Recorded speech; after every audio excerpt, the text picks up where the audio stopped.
Los chicos a su clase.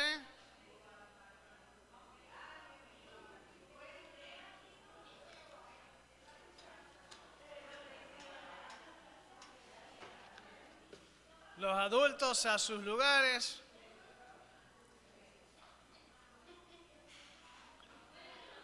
Facundo, ¿me ayudas a repartir estos, por favor?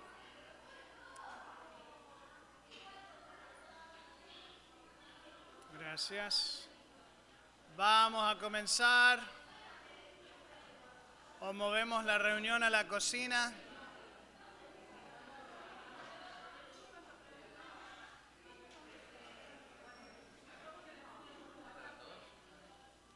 Hay 30, debería haber.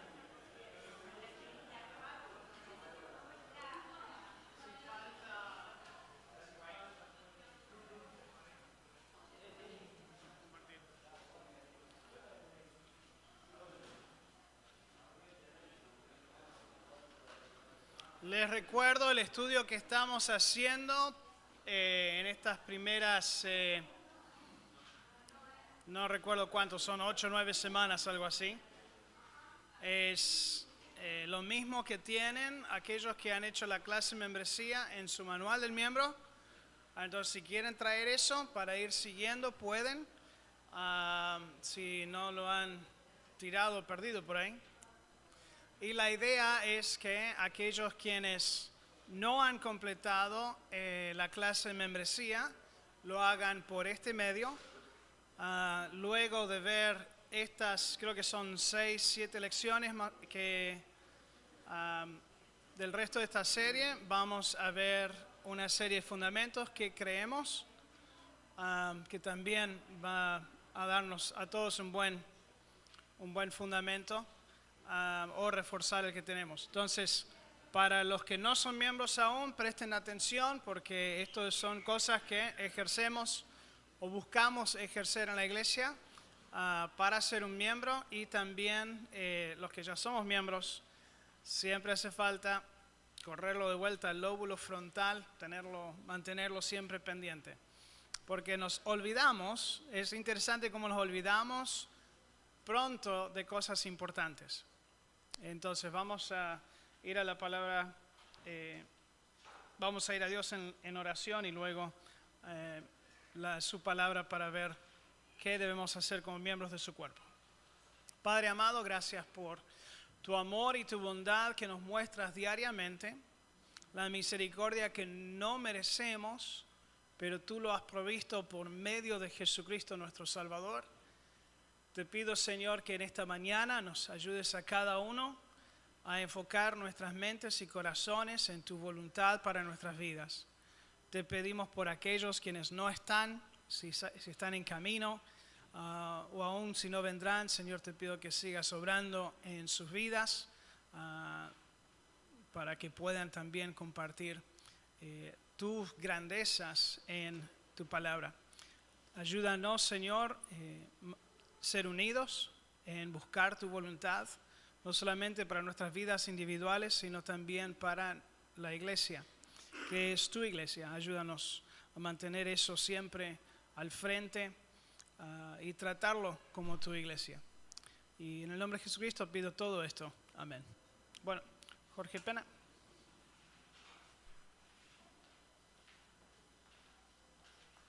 Muchas gracias, pastor.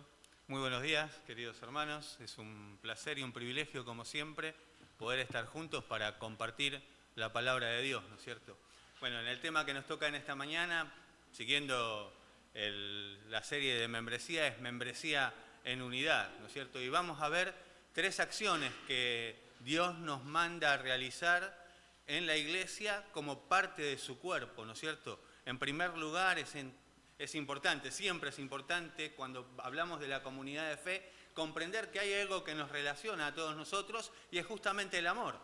Así que una de las cosas que vamos a ver es eso, ¿no es cierto? También vamos a hablar acerca de nuestra boca, nuestros comentarios, vamos a hablar acerca del perdón, pero bueno, cada uno, hay muchos versículos, ¿no es cierto? Todos tienen una hojita para completar, vamos a tratar de completarla, pero también, ¿no es cierto?, no vamos a poder dedicar en todo. Cada versículo, cada pasaje podría ser un sermón, un estudio bíblico único, ¿no es cierto? Así que es bastante difícil poder comprimir todo en un solo mensaje, ¿no es cierto?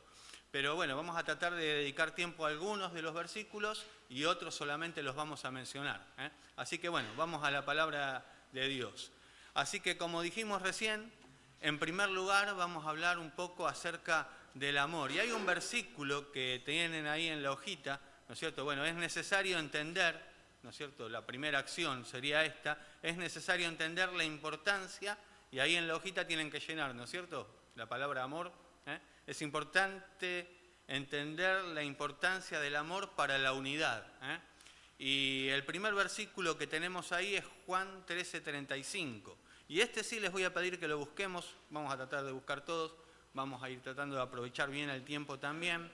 Y en Juan capítulo 13, versículo 35, la palabra de Dios nos dice así. Vamos a leer el 34 y el 35, en esta ocasión.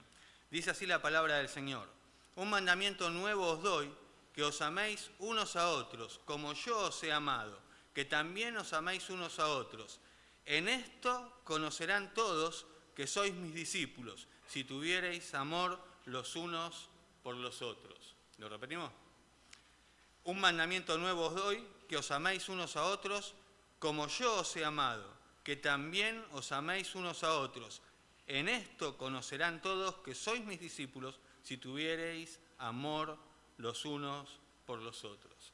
Amado Señor, misericordioso Padre, en esta mañana queremos acercarnos a ti, Señor, con un corazón sincero, con toda confianza, para pedirte que a través de tu palabra tú nos hables. Ayúdanos a comprender, ayúdanos a abrir los ojos de nuestra fe para ver en tu palabra, Señor, qué es lo que tú nos quieres decir a cada uno de nosotros, de una forma práctica, de una forma personal y particular. Y Padre, queremos ponernos en tus manos para que a través de tu palabra tú moldes nuestro corazón. Te lo pedimos en el nombre glorioso de nuestro amado Salvador, el Señor Jesucristo. Amén. Muy bien, este es un pasaje que seguramente muchos de nosotros lo conocemos de memoria, ¿eh? Uno cuando habla del amor, acerca del amor, vienen por lo menos dos pasajes a la mente. ¿Cuáles son? Bueno, Juan 3:16, viene más, uno Juan 3:16, otro. 1 Corintios 13, y generalmente este también nos viene a la mente, ¿no es cierto?, de Juan capítulo 13. Y particularmente este pasaje, ¿no es cierto?, cuando uno comienza a leer esta sección, dice, un mandamiento nuevo os doy, y es como que fuera una novedad. Y ahora vamos a tratar de ver un poquitito, ¿no es cierto?, cuál es la novedad de este mandamiento y ver también una marca característica que este mandamiento tiene. Ahora, cuando hablamos de Juan capítulo 13, versículo 35, uno tiene que entender también que esta sección del capítulo 13 al capítulo 17 pasa todo en un día, y es el último discurso que el Señor da antes de que fuera entregado. Él va a estar con sus discípulos, ven que capítulo 13 ya Él está con sus discípulos, están preparándose para la Pascua, pero bueno, uno puede ver ahí varias cosas en el capítulo, en esta sección, en este bloque de pensamiento, pero eso va ahí, ¿no es cierto? Es lo que sucede justo antes de que Él sea entregado. Así que eso le da un poco de valor a estas palabras que el Señor va a decir. Cuando uno está a punto de dejar todo, uno está a punto de morir o uno está a punto de... ¿Qué es lo que quiere dar? Quiere dar lo más importante, algo que los demás no tienen que olvidar. Él quería transmitir las cosas que sus discípulos no debían olvidarse, no debían dejar de lado. Lo que podía dejar como un legado, eso iba a darles en este periodo de tiempo. Este discurso es para decirle a sus discípulos aquellas cosas que ellos no podían olvidar. Juan capítulo 13, ¿no es cierto? Todos lo recordamos, no solamente por este versículo, ¿no es cierto? Ahí están cenando, inclusive vemos que hay un evento, ¿no es cierto?, donde se anuncia la traición de Jesús, pero bueno, Él lava los pies de los discípulos y en un momento, llegando en el capítulo, vemos que Judas se va, Judas se va. Y ahí cuando Judas se va, ¿no es cierto?, comienza a hablar acerca de este nuevo mandamiento que Él va a dar, ¿no es cierto? capítulo 14 tenemos un pasaje también bastante conocido, en donde él va a hablar acerca del Espíritu Santo. Le dice, yo me voy, pero los enviaré otro Consolador, ¿no es cierto? Tenemos ese versículo tan conocido, ¿no es cierto?, en donde el Señor nos dice, yo soy el camino, la verdad y la vida. Juan 15, mostrándoles que sin Él o apartados de Él nada podemos hacer, hablándoles de la vid verdadera, ¿no es cierto? Juan 16 también, en donde Él va a hablar acerca de ese otro Consolador, ¿no es cierto?, que cuando Él venga va a convencer al mundo de pecado, de justicia y de juicio. Y el Juan 17 es una oración, ¿no es cierto?, que Él hace por cada uno de sus discípulos y también por nosotros, aquellos que vamos a creer o que íbamos a creer a través de la palabra de ellos. En medio de este contexto, Él dice que nos da un mandamiento nuevo os doy, que os améis unos a otros, ¿no es cierto? Y dice también que en esto van a conocer que sois mis discípulos. Y estas palabras específicamente iban marcadas y iban dirigidas a aquellos que eran sus discípulos, ¿no es cierto? Ahora Él va a decir, bueno, estaba pensando en esto, ¿no? ¿Cuál es la novedad en este versículo? ¿Cuál es la novedad que Él va a presentar, ¿no es cierto? ¿Y cuál es la señal? Es una marca distintiva.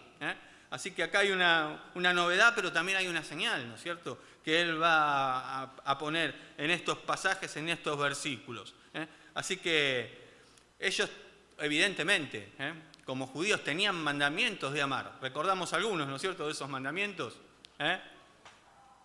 Debían amar a Dios, debían amar al prójimo, pero vamos a ir a lo personal, ¿no? Debían amar al prójimo, ¿sí? Y eso lo sabían desde siempre, ¿no es cierto? En Levítico capítulo 19, Él va a instruirlos acerca de amar al prójimo, ¿no es cierto? Uno tiene esa instrucción, ellos tenían esa instrucción de siempre, pero bueno, también cuando hablamos del gran mandamiento, hablamos de amar a Dios ¿cómo?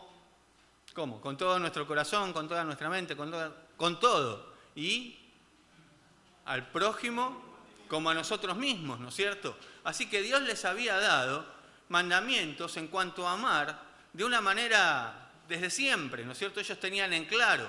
A veces para el judío, bueno, era el prójimo, también había que entenderlo como ellos lo entendían, ¿no es cierto? A veces el prójimo era otro judío, no hablaban de aquellos que no eran judíos. Y a veces para un fariseo extremo, el prójimo era otro fariseo, ¿no es cierto? Ahora el Señor les va a mostrar, ¿no es cierto? Y les va a dar un mandamiento nuevo. Pero ¿por qué es nuevo si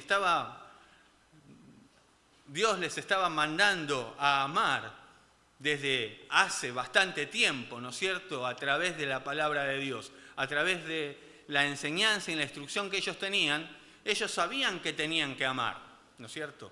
Y acá Él les dice, un mandamiento nuevo os doy, ¿no es cierto? Ahora,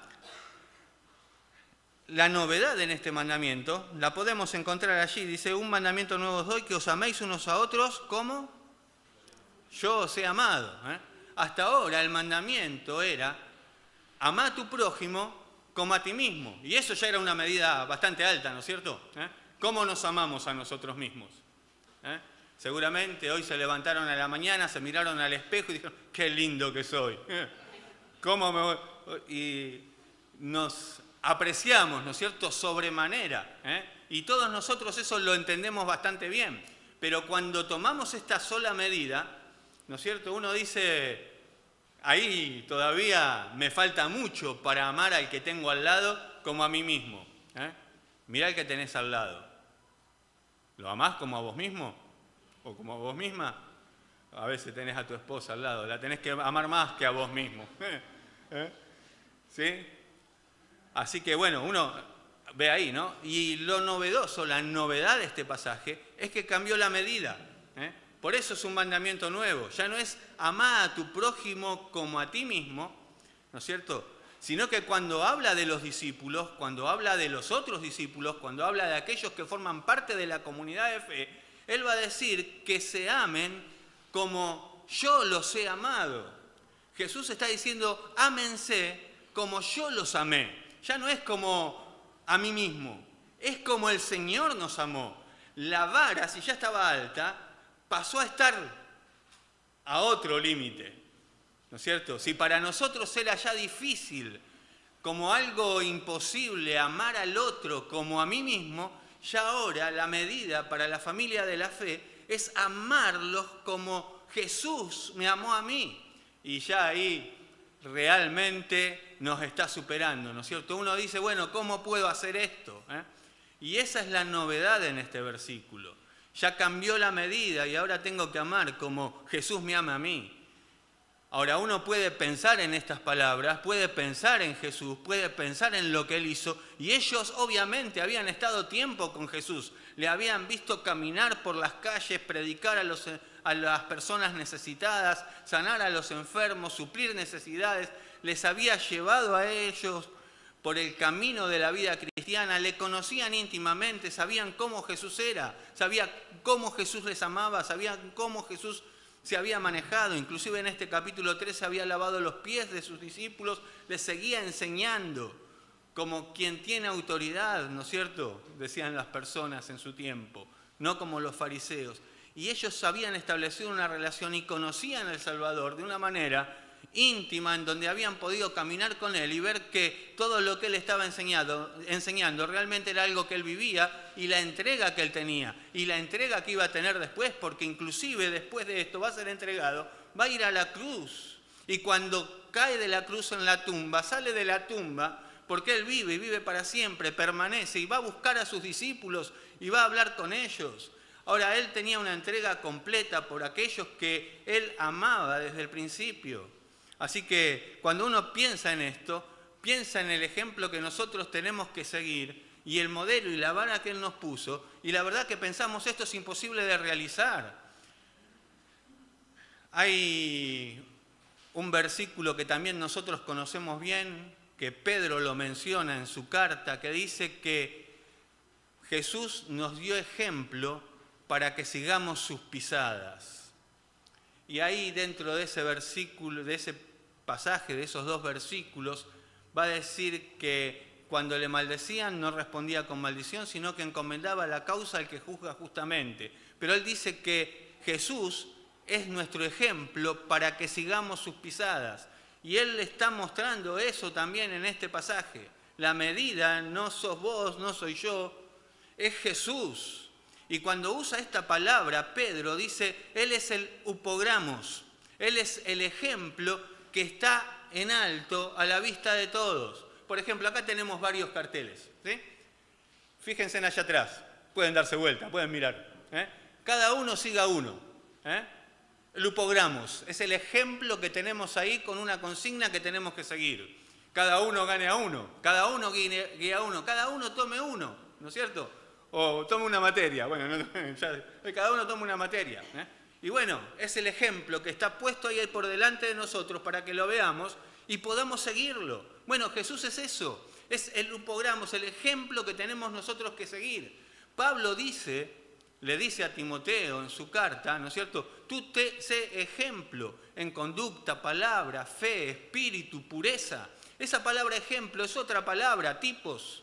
Hoy no tenemos una máquina de escribir, pero todos tenemos un celular. Y ves que vas a mandar un WhatsApp y tenés ahí, te salen todas las letritas y vos tocas un tipo, un modelo. Eso es lo que somos nosotros en este mundo, un tipo, un modelo de Jesús, ¿no es cierto? Las personas tienen que ver a Cristo en nuestras vidas y por eso le llamaron en Antioquía a los cristianos por primera vez, porque veían en ellos a Cristo. ¿Por qué? Por cómo se amaban unos a otros.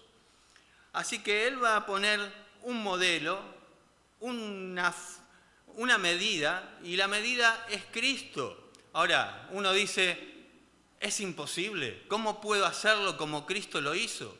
Pero ese es el desafío para cada uno de nosotros. Ser mayor que Cristo, no podemos. Eso es imposible. Ser menos que Cristo, podemos, ¿no? Pero eso es indigno. El llamado de las Escrituras es ser igual a Cristo. Y eso es lo que yo tengo que hacer, ver el modelo que es Jesús y ser igual a Él.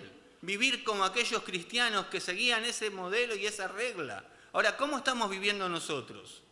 ¿Como Cristo? Las personas que tenemos a nuestro alrededor, ¿ven a Cristo en nuestras vidas? Cuando yo pienso en esto, de verdad que me siento tan lejos de la medida que tengo que alcanzar. Ya no es amar al otro como a mí mismo, ahora es amar. Tengo que tener una dependencia y una relación de Él. Por eso en el capítulo 15 le va a decir, separado de mí, nada podéis hacer. Nada podéis hacer. Nos desafía a tener una relación de amor con Él. ¿Amás al Señor? Debes amar al hermano que tenés en la iglesia como Cristo, no como a vos mismo. Ya es como Cristo. Y Pablo lo decía, ¿no? Como Cristo amó a la iglesia, debemos amar también a nuestras esposas. Y la medida cambió. Y esa es la novedad en este pasaje. Pero también cuando él dice esto, dice, en esto conocerán, que es el versículo 35 que nos toca a nosotros, en esto conocerán todos que sois mis discípulos, si tuvierais amor los unos por los otros.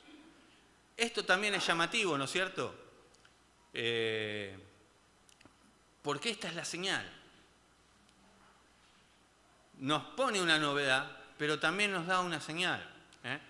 La característica distintiva de aquellos que somos discípulos de Cristo es que nos amamos los unos a los otros, como Él nos amó a nosotros. Lo agrego yo, eso son palabras mías, pero nos amamos los unos a los otros. Esa es la marca característica. Ahí tenés para completar, ¿no es cierto? Dice Juan 13:35, Jesús declara a sus discípulos que solo una cosa le hará saber al mundo, que ellos son sus discípulos. ¿Cuál es? El amor los unos por los otros, ¿no es cierto? El amor los unos por los otros. Y obviamente, Él espera que Judas se vaya y enseñe a los discípulos este principio, porque este es un amor que no se puede practicar en lo humano. Dependemos de una relación personal con Cristo para desarrollar este amor. Es fruto del Espíritu Santo de Dios, ¿se acuerdan Gálatas 5, ¿no es cierto? Mas el fruto del Espíritu es amor, gozo, paz, paciencia, benignidad, bondad, fe, mansedumbre, templanza, pero amor, de donde se relaciona todo lo demás. Y este amor no es cualquier amor, no es el amor filial, no es el amor eros, no, es el amor ágape, es un amor que viene directamente de Dios, es aquel amor del cual Juan habla diciendo, mirad cuál amor nos ha dado el Padre para que seamos hijos de Dios, es el amor que Dios pone en nuestros corazones. Cuando dice no améis al mundo, ni las cosas que están en el mundo, debemos amar a Dios por sobre todas las cosas, y es un amor desinteresado, que no espera recibir nada del otro, que da sin esperar nada a cambio, ¿no es cierto? Es un amor que viene solamente de Dios y es sacrificial, como fíjense en Romanos 5:8, ¿se acuerdan lo que dice? Mas Dios muestra su amor para con nosotros en que siendo aún pecadores, Cristo murió por nosotros. Es ese tipo de amor del cual Él está hablando, un amor que se entrega completamente. Un amor que se da sin reservas, un amor que es como el de Cristo. Él mostró su amor, Dios mostró su amor para con nosotros, entregando a su propio Hijo, aunque nosotros no lo merecíamos de ninguna manera. Nosotros tenemos 1.554.000 excusas y creo que me quedo corto para decir no amo a otra persona, no amo a otro hermano, por un montón de razones.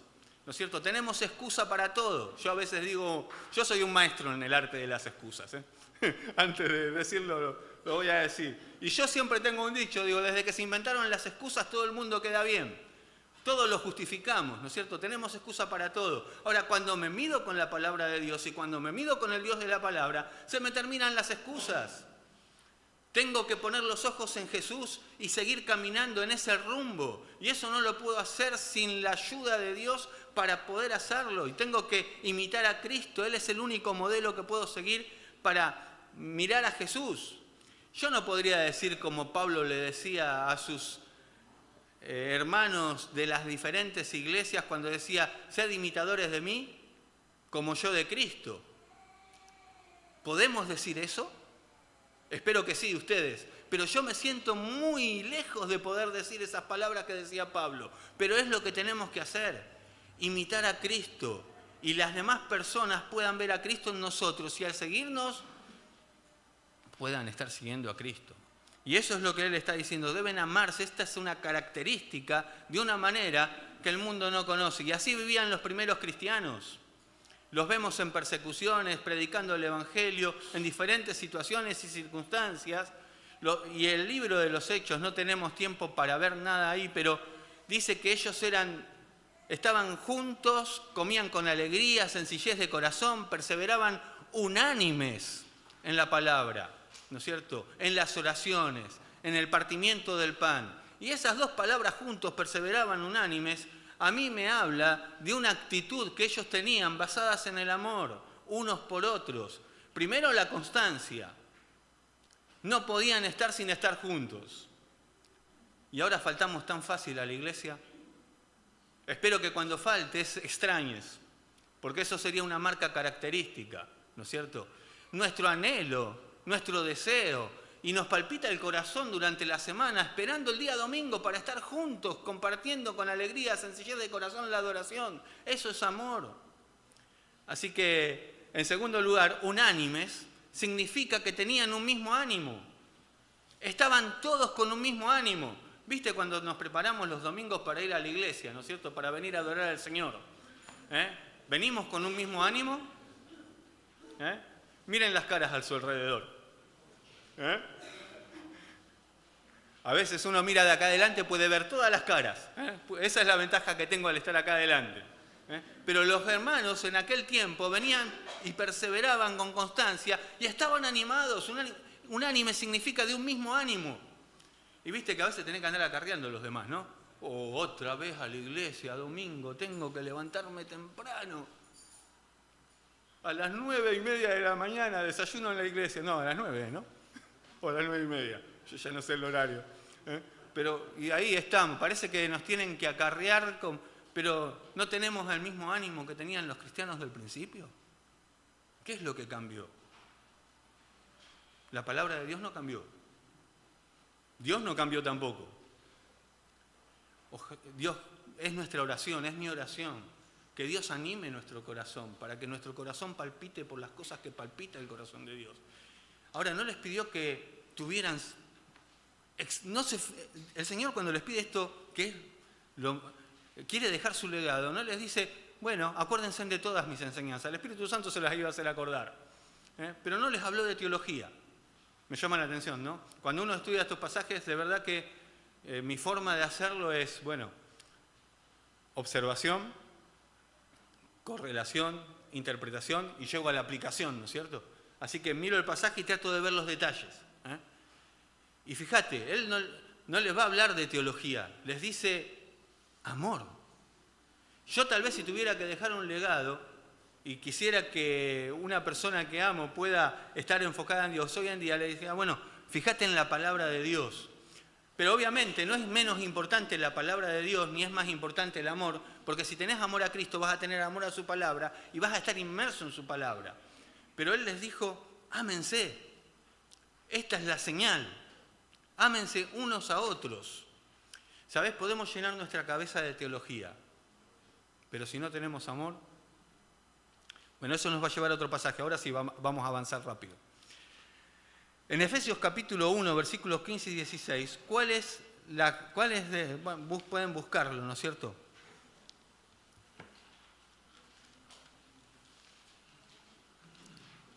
Bueno, espero que podamos amarnos como Cristo nos amó. Y la medida es así. Esa es una característica de aquellos que hemos puesto nuestra fe en Cristo verdaderamente, ¿no? El amor por los hermanos. Y bueno, Primera de Juan lo aclara bastante bien, ¿no es cierto? Si ando en luz, una característica de eso es el amor que tengo por mis hermanos. Bueno, vamos al otro pasaje, ¿no es cierto? De Efesios capítulo 1, versículos 15 y 16. ¿Se acuerdan lo que dice? ¿Lo tienen ahí? Dice, por esta causa, también yo, habiendo oído de vuestra fe en el Señor Jesús y de vuestro amor para con todos los santos, no ceso de dar gracias a Dios, gracias por vosotros, haciendo memoria de vosotros en mis oraciones. Por esta causa, también yo, habiendo oído de vuestra fe en el Señor Jesús y de vuestro amor para con todos los santos, no ceso de dar gracias por vosotros, haciendo memoria de vosotros en mis oraciones. Por esta causa une este versículo con todo lo que viene antes, ¿no es cierto?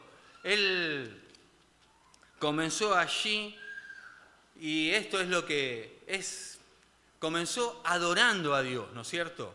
Después de presentarse, dice, bendito sea el Dios y Padre de nuestro Señor, que nos bendijo con toda bendición espiritual en los lugares celestiales, y va a hablar, ¿no es cierto? Y va a adorar a Dios, ¿no es cierto? Y cuando llega a este versículo es como una bisagra entre la adoración y la oración, ¿no es cierto? Porque él va a orar, este versículo es como una bisagra, ¿no es cierto?, entre esos dos pensamientos. La adoración que él va a hacer en los primeros versículos de este capítulo, mostrando cuáles son las bendiciones que tenemos del Padre, cuáles son las bendiciones que tenemos del Hijo, cuáles son las bendiciones que tenemos del Espíritu Santo, y por esta causa, ¿no es cierto?, también yo, habiendo oído de vuestra fe, eso es un testimonio, ¿no es cierto?, y de vuestro amor para con todos los santos, no ceso de dar gracias por vosotros. Nos une con la oración que Él después va a hacer, ¿no es cierto? Y Él va a decir, para que el Dios de nuestro Señor Jesucristo, el Padre de gloria, os dé espíritu de sabiduría, de revelación en el conocimiento de Él, y entra a orar por los hermanos de esta iglesia. Pero este versículo es justamente una bisagra. Y Él dice, por esta causa también yo, habiendo oído de vuestra fe. Ya era algo de público conocimiento, la fe de estos hermanos. ¿Y cómo se mostraba esta fe? Por el amor que tenían unos por otros, ¿no es cierto? Y de vuestro amor. Ahora, esto es un testimonio, ¿no es cierto? Que ahí tenemos para completar, ¿no es cierto? En Efesios capítulo 1, versículos 15 y 16, ¿cuál es una de las cosas dignas de recordar cuando Pablo agradece a Dios por los efesios? Su amor para con todos los santos. Y esto era un testimonio de esta iglesia, era un testimonio de estos hermanos. Cuando hablamos de la palabra testimonio, ¿no es cierto?, sobre todo en el Nuevo Testamento, esa palabra, hay un versículo que también todos nosotros conocemos muy bien, ¿no es cierto?, que tenemos en Hechos 1:8, ¿se acuerdan? Pero recibiréis poder cuando haya venido sobre vosotros el Espíritu Santo y me seréis testigos. Habla de un testimonio, ¿no? Testigos en Jerusalén, en Judea, en Samaria y hasta lo último de la tierra. Ellos tenían un testimonio, eran testigos de Cristo, con sus propias vidas, mostrando el amor que tenían unos por otros. Es llamativa esa palabra, testigos, que se usa en el Nuevo Testamento, porque es la palabra martus. ¿De dónde viene nuestra palabra mártir? A veces cuando uno habla de testigo es algo judicial, es algo que alguien cuenta lo que uno vio, ¿no es cierto? Pero cuando hablamos de nosotros, los hermanos de una iglesia, ¿no es cierto?, estamos hablando, y evidentemente en los primeros años de la iglesia lo entendían bastante bien, y martus es la palabra, mártires, ¿no es cierto? Era alguien que daba su vida, ¿no es cierto? Era alguien que entregaba su vida como un testimonio. Y Jesús entregó su vida por nosotros, y a veces cuando encontramos en la Escritura palabras como que uno tiene que entregar su vida, él decía, Jesús, uno puede entregar su vida por sus amigos, ¿no? Y uno puede entregar su vida por... Ahora, ¿qué impacto que tiene esa palabra, ¿no es cierto?, cuando nosotros la vemos. Y muchos de esos hermanos que escucharon o que leyeron esas palabras o que fueron testigos de esto, muchos dieron testimonio con sus propias vidas cuando les tocaba decir, yo sigo a Cristo. Yo no sé qué pasaría en esta mañana si entra un grupo comando acá de la gendarmería, del ejército, de la policía o lo que sea, y dice, bueno, hoy se terminó la libertad de culto. Así que el que quiera negar a Cristo puede irse, los demás quédense. No sé cuántos quedaríamos. Pero sabes, esos hermanos morían juntos, abrazados, y tenemos en la historia de la iglesia muchos momentos en donde juntos, orando de rodillas, entregaban sus vidas como un testimonio glorioso de lo que Dios había hecho, amándose unos a otros hasta el final. Y nosotros nos quejamos muchas veces cuando hablamos del amor y decimos, yo no puedo amar, humanamente no puedo amar, pero tengo que depender de Cristo para amar como Cristo amó. Y estos hermanos tenían ese testimonio, un testimonio de fe, un testimonio de amarse unos a otros como Cristo les había amado. Muy bien, tenemos otros versículos y ahora sí, vamos a ir rápido. También ahí en Efesios capítulo 4, versículos, los primeros versículos dicen: yo pues, preso en el Señor, os ruego que andéis como es digno de la vocación con que fuisteis llamados, con toda humildad y mansedumbre, soportándoos con paciencia los unos a los otros, en amor. Así que Pablo exhorta a los creyentes a andar dignos del llamamiento de Dios, en humildad, paciencia y amor. ¿Hacia qué debían esforzarse como parte del andar dignos de su llamamiento? Debían mantener la unidad del Espíritu mediante la paz, y eso lo dice en el versículo 14, ¿no es cierto? Pero en el 13 debían, del 1 al 3, a ver, me perdí, perdón. En el 3 lo dice, ¿no? Leímos el 1 y el 2. Solícitos en guardar la unidad del Espíritu en el vínculo de la paz. Ahí, Eso es lo que tenemos que completar en este pedacito de espacio que nos queda. Debían mantener la unidad del Espíritu mediante la paz. Colosenses capítulo 3, versículo 14, nos dice lo siguiente: y sobre todas estas cosas, vestidos de amor, que es el vínculo perfecto, ¿no es cierto? ¿Qué explica Pablo que es la evidencia más importante de la unidad? El amor. Ese es el vínculo perfecto, es lo que nos une. Es como el huevo en la tortilla. ¿A cuánto les gusta la tortilla de papa acá? Las señoras dicen tortilla de verdura, seguro. Yo soy fanático de la tortilla de papa. Haces esas papas fritas, las metés ahí con cebollita, morroncito, y para que eso se una, ¿qué necesitas? Bueno, el amor entre nosotros es el huevo de la tortilla. Es lo que une, es lo que nos hace vivir en paz. ¿Tenemos conflictos? ¿Tenemos conflictos entre hermanos? El amor unos por otros es lo que nos va a ayudar a sanar esas heridas. Es el vínculo perfecto, a restaurar relaciones. Es el vínculo perfecto, a seguir caminando juntos con alegría, sencillez de corazón. Es el amor, el vínculo perfecto. Y es un amor basado en la palabra de Dios. No es un amor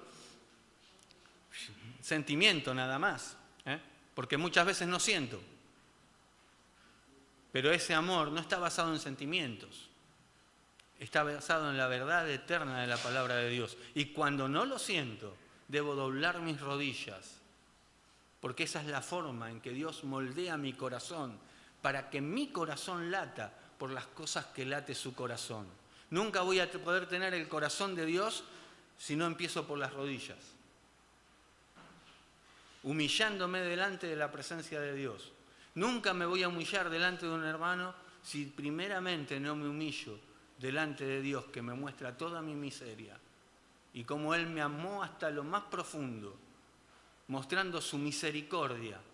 Eso es amor en medio de la miseria, para rescatarme y ponerme en un lugar de privilegio que no merezco para nada.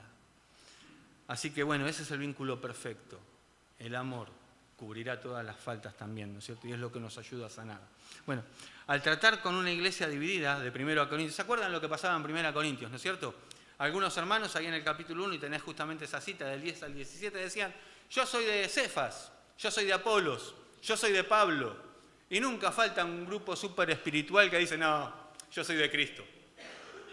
Cada uno tenía su propio partido, su propia figura, su propio predicador favorito. Yo sé que eso acá no pasa, pero eso les traía división en la iglesia. Y Pablo tiene que hablarles de algo fundamental a ellos allí. Tenían muchos problemas los corintios.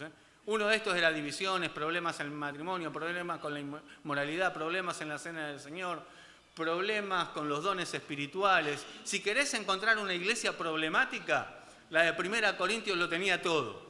El problema que te imagines lo encontrás en 1 Corintios y 2. Tenían todo.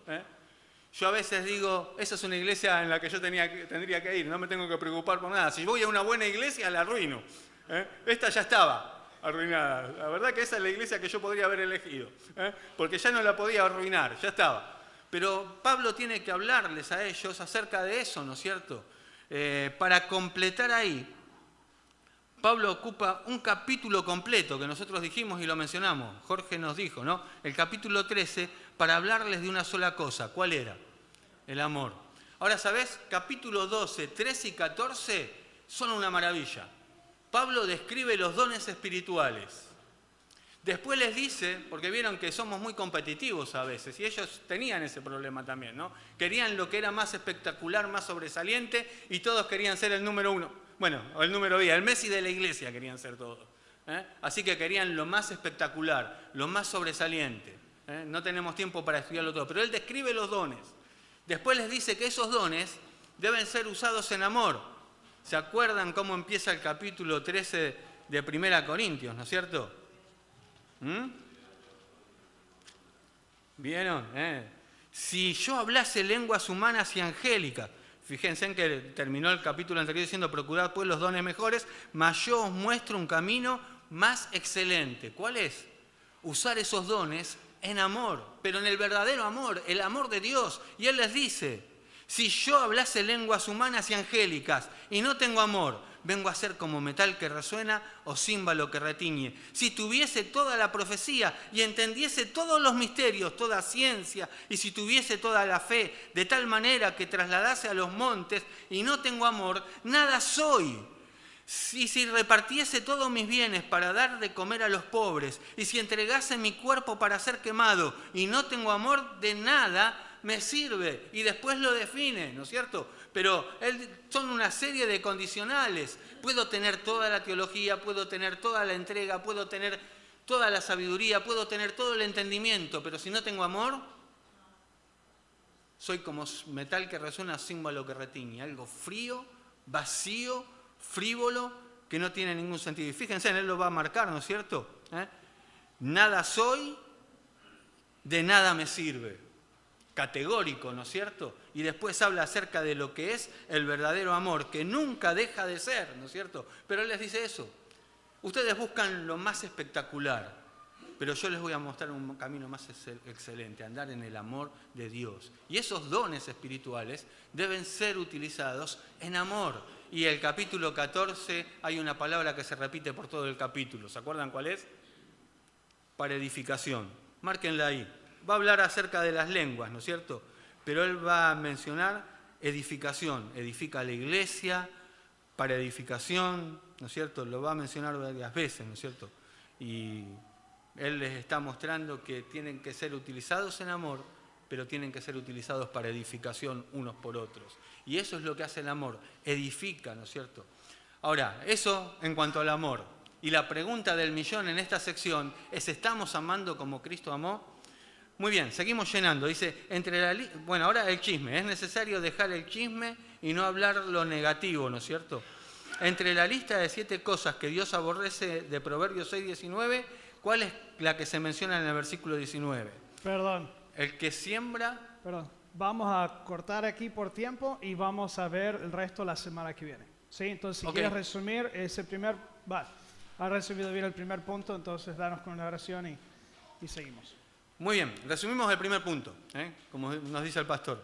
Así que ahí tenemos para resumir el primer punto, bueno, hablando acerca del amor, y bueno, la pregunta del millón que les dejé, ¿cómo estamos amándonos nosotros unos a otros? ¿Estamos amándonos como Cristo nos amó? ¿Estamos amándonos como la medida que la palabra de Dios nos pone a cada uno de nosotros? Y mirá a tu alrededor, ¿no es cierto? Tenés una cantidad de hermanos allí alrededor y hoy pongámonos la meta de amarnos unos a otros como Cristo nos amó. Así que espero que el Señor bendiga su palabra en cada uno de nuestros corazones y también en nuestras relaciones unos con otros. Así que vamos a terminar en oración, como empezamos, y bueno, te invito a inclinar tu cabeza, cerrar tus ojos, inclinar tu cabeza en una actitud de reverencia, cerrar tus ojos para poder pensar en lo que hemos hablado y en lo que vamos a hacer ahora, orar. Y quiero invitarte en el silencio de tu silla que le digas al Señor, Señor, hoy quiero amar como tú me amaste a mí.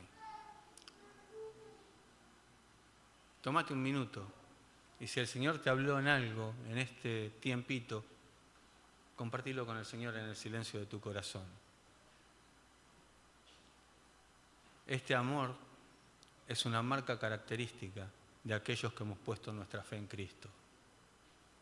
Tal vez sea un momento oportuno para pensar cuál es tu relación con Cristo. ¿Realmente un día fui a la cruz de Cristo para encontrar salvación y vida eterna allí? Y si eso es así, hoy tengo que poner en práctica el amor de Cristo. Querido Dios, te damos gracias por tu palabra y te pedimos, Señor, que tú nos ayudes a aplicar estos conceptos en nuestras propias vidas y también a través de cada una de nuestras vidas. Te lo pedimos en el nombre de Jesús, que es un nombre sobre todo nombre. Amén y amén. Muchas gracias y disculpen que me entusiasmé con el tiempo.